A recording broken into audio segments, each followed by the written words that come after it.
નમસ્કાર, આપ જોઈ રહ્યા છો TV9. હું છું જગદીશ. સમાચારની શરૂઆત કરીશું ને દિલ્હીથી સમાચાર, જ્યાં પૂર્વ વડાપ્રધાન જવાહરલાલ નહેરુના પત્રો પરત આપવાની માંગ કરવામાં આવી.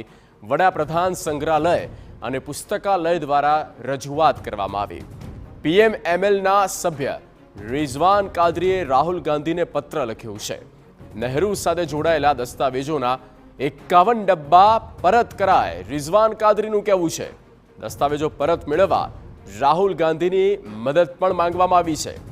નહેરુ દ્વારા લખાયેલા પત્ર હાલ સોનિયા ગાંધી પાસે છે.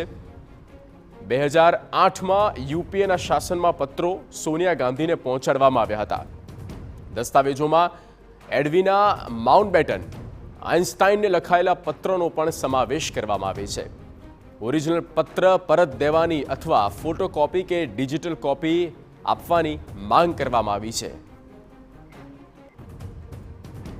દેશના પ્રથમ વડાપ્રધાન નહેરુજીના પત્રો કે જેમના દ્વારા ચાહે માઉન્ટબેટનને લખવામાં આવ્યા હોય કે પછી અન્ય તમામ જે પત્રો છે એ 2008 બાદ ગાંધી પરિવાર પોતાની પાસે રાખે છે, પરંતુ એ પત્રોને એટલે કે 51 બોક્સ ભરીને એ પત્રો છે અને એ તમામ પત્રોને સાર્વજનિક કરવામાં આવે એ પ્રકારની માંગ ઇતિહાસકાર રિઝવાન કાદરી કરી રહ્યા છે. અને તેઓ વડાપ્રધાન સંગ્રહાલય છે એના સભ્ય પણ છે અને એમના દ્વારા આજે રાહુલ ગાંધીને પત્ર લખવામાં આવ્યો છે. એ બાબતે આપણે એમની સાથે વાતચીત કરીએ. સર, આપના દ્વારા અગાઉ પણ સોનિયા ગાંધીને પત્ર લખવામાં આવ્યો હતો અને આજે ફરીવાર પત્ર લખવામાં આપના દ્વારા આવ્યો છે.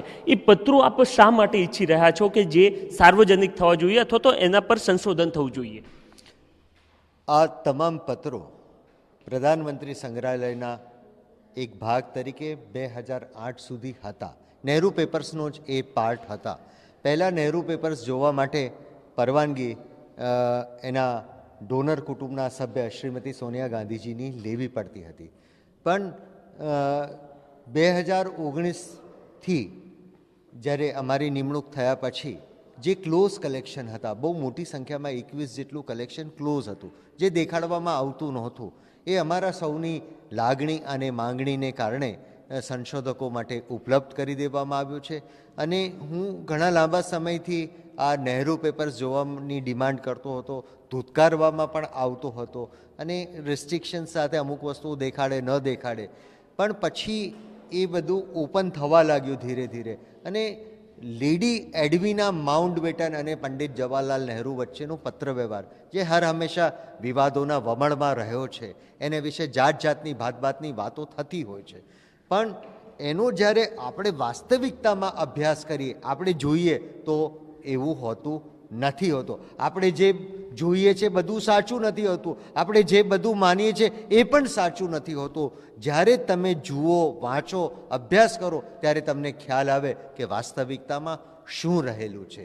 આ કલેક્શન પણ સંશોધકો માટે ઉપલબ્ધ થવું જોઈએ અને એ રાષ્ટ્રની ધરોહર છે, એનો સંશોધકો અભ્યાસ કરશે તો ઇતિહાસની ખૂટતી કડીઓ જોડાશે. સર, આ કયા સમયગાળામાં લખાયા હતા પત્રો? શું પંડિત જવાહરલાલ નહેરુ એ સમયગાળા દરમિયાન વડાપ્રધાન હતા તો જેના કારણે કદાચ આપ જે ડિમાન્ડ કરી રહ્યા છો કે PM સંગ્રહાલયમાં આવવા જોઈએ, કે પછી વડાપ્રધાન હતા એ પૂર્વે લખાયેલા આ તમામ?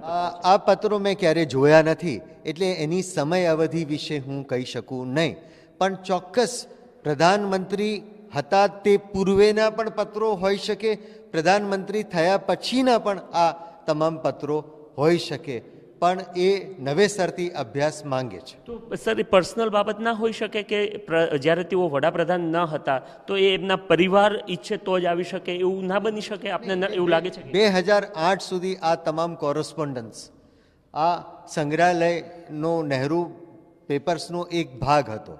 તો પછી 2008 સુધી જો એનો ભાગ હોય તો પછી એને 2008માં જુદું પાડીને કાઢી લેવા પાછળનો આશય શું છે?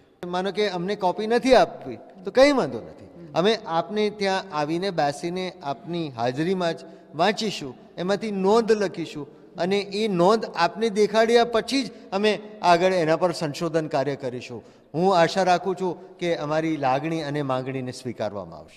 તો નહેરુજી દ્વારા જે પત્રો તમામ લખવામાં આવ્યા હતા એ પૈકીના કેટલાક જે પત્રો છે કે જે દાવો કરવામાં આવી રહ્યો છે કે 51 બોક્સમાં ભરેલા છે, એ તમામ પત્રો જે છે એ સાર્વજનિક કરવામાં આવે અથવા તો પ્રધાનમંત્રી મેમોરિયલ અથવા તો જે પુસ્તકાલય છે એને આપવામાં આવે એ પ્રકારની માંગ રિઝવાન કાદરી દ્વારા કરવામાં આવી છે. અને જો આ માંગ સ્વીકારવામાં નહીં આવે તો આગામી સમયમાં તમામ રાહ જોઈને ત્યારબાદ તેઓ આને કાનૂની લડત પણ બનાવશે.